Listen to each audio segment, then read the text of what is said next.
So, the best tragedy ever written ended this week, and I wanted to talk about a character that nobody really paid attention to, even though they have been there since season 1. And I'm talking, of course, about the music. Don't worry, there won't be any spoilers. So it's easy to overlook the music in the show. Sometimes it's just there, it's in the background, it's nice, but you don't really listen to it anymore, don't pay attention to it. It's like this shelf in the back of the room that it's kind of nice and handy, but also who cares? Well, that's not the case with this show. It absolutely isn't, because the score is not the decor, it is the foundation of this show. This music does way more than just serving the plot. It becomes an element of its own, it becomes an extra character.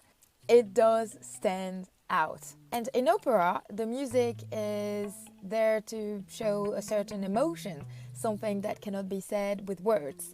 And this music does the exact same, because every character has their own signature sound, which evolves through the seasons according to the context, and also it's there to highlight certain changes or nuances in the character development. And it has many variations. The music you will hear for Candle is different for season 1, season 2, season 3 and season 4. Same for all of them. And I think the music gets more and more complex as we progress into the story, which led us to a phenomenal finale, which I won't tell, but it does deliver. Succession is also the perfect balance between old and new. Nicolas Britell, the music composer of the score, created a masterpiece perfectly balanced between classical and modern. It's kind of like, what if Mozart had Ableton? Probably he would have added some kicks to his Requiem. And that's kind of what Brittles did, because even though the music overall is classical, Brittles used the 808 drum machine, which is commonly used for beat makers, to produce music, to do hip-hop. So it's crazy. You have some mad beats and kicks to accompany a beautiful violin. Just wow. You can't believe it until it's done, and it has been done, and wow. This mix between classical and hip-hop gives it a very sophisticated sound. It's very unique, it's very new, something that you probably never heard on mainstream TV before. And I think this balance between old and new can also be found in the details. And you can see this in the way the tracks are titled. Usually in TV shows and movies, the score, like the tracks, are titled according to a specific moment or a specific character quote. So for example, in Succession, you have like a very important scene in which Steve says, dear world of a father. And you have a score that is titled Dear World of a Father. So it's very modern. It's very normal way of labeling a track. I didn't study classical music and I'm not a nerd, but I think it can be interesting to know that sometimes to label your piece and give indication to the musician on how this piece should be played, you use Italian terms to tell them how fast it should be, how loud it should be. For example, you have andante that is very commonly used, and you might have come across this term before.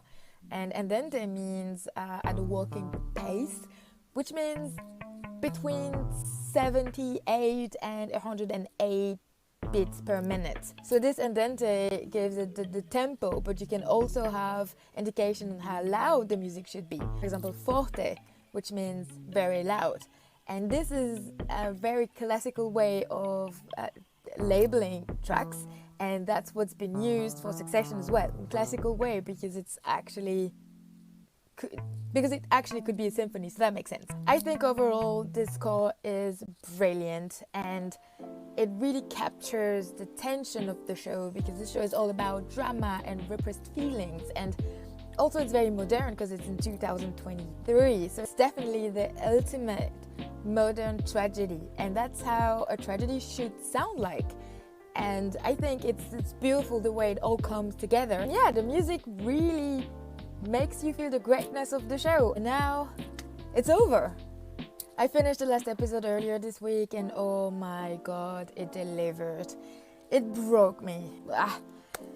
I have no words. But anyway, I wanted to make this video because I watched so many videos in succession and everybody was talking about amazing performances, the amazing productions, and yes, but no one talked about the music, and I thought it would be interesting to talk about it. So yeah, I guess to conclude, this show was everything a show should be, and I think it's gonna take a while until we have something like this on TV. And yeah, I guess we can just say thank you for the ride, and what a show.